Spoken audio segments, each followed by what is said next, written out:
spoilers ahead, and the possibility of peeing myself. Cue title scene.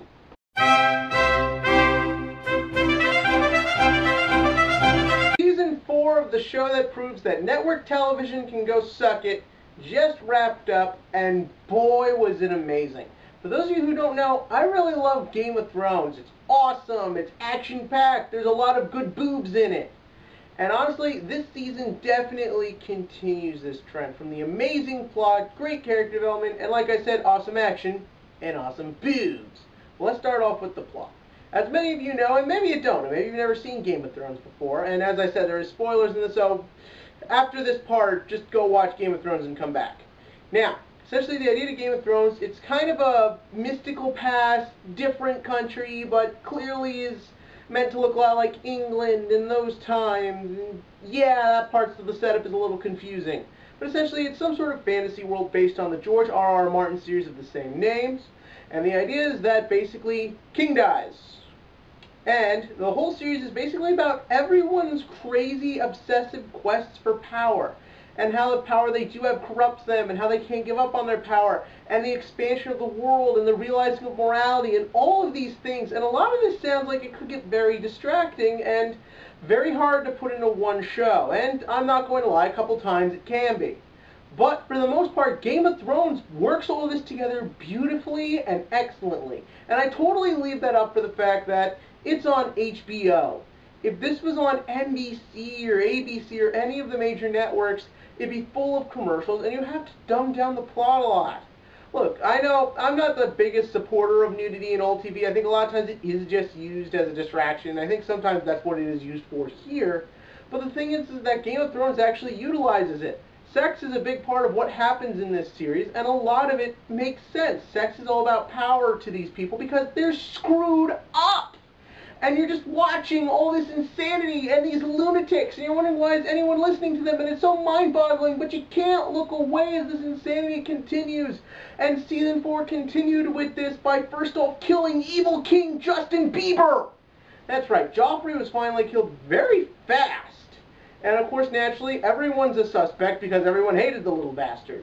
The only people who aren't suspects are Jon Snow, who's back up north, the Starks, who are all dead, and essentially you see how the ramifications of that continue with everyone's favorite midget, Tyrion Lannister, played by Peter Dinklage, who will probably get every good dwarf role till another dwarf actor shows up. Those are actually in pretty short supply these days. But anyways, essentially, the crazy other, I'm not gonna lie, it's tough remembering a lot of these names, but essentially, evil Lannister incest sister decides that Tyrion is the one who is responsible and blames him. And we see all of that go down very beautifully, very eloquently. No action in it because Peter Dinklage is what carries this show. He seems so intelligent, yet at the same time very emotional. Someone who is smart enough to know that the world needs to change, but also knows he really can't do anything for it, so he tries to work within that. You see him deal with his crazy family, insane Tywin, crazy other people. I don't know, like everyone in this show is a lunatic. But the thing is that plotline is very interesting because of what's going on. Because we've had 3 seasons to hate the little douche. We were all happy to see him go. And the thing is, it was so amazingly handled as you see his mom go crazy. You see Tyrion be put through the ringer. Jaime, that's his name, go through the guilt that this was his kid, but incest and all that insanity.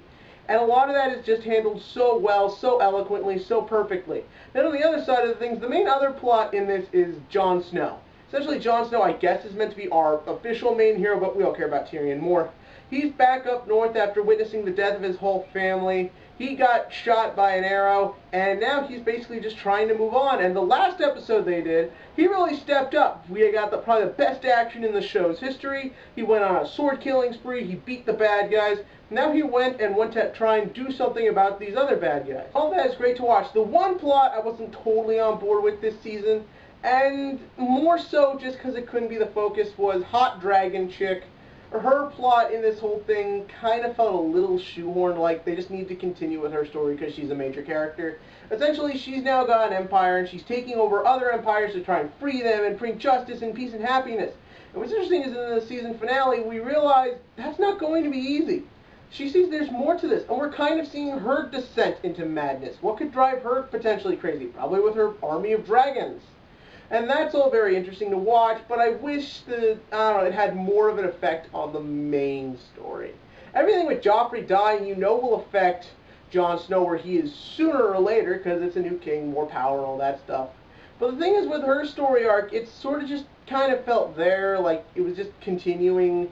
And I would have just wished it intersected more of what was going on. I mean, she took over an empire and no one seemed to notice or care. But overall, I think Game of Thrones is awesome. I thought this season was amazing. It did everything I wanted to do. It did all the elements I wanted to see. And I will say Game of Thrones is a 9 out of 10 on the action, fantasy, whatever the fuck scale. Game of Thrones is awesome.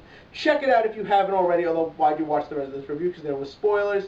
And as always, click to like and click to subscribe, because usually it's easier to remember people's names around here.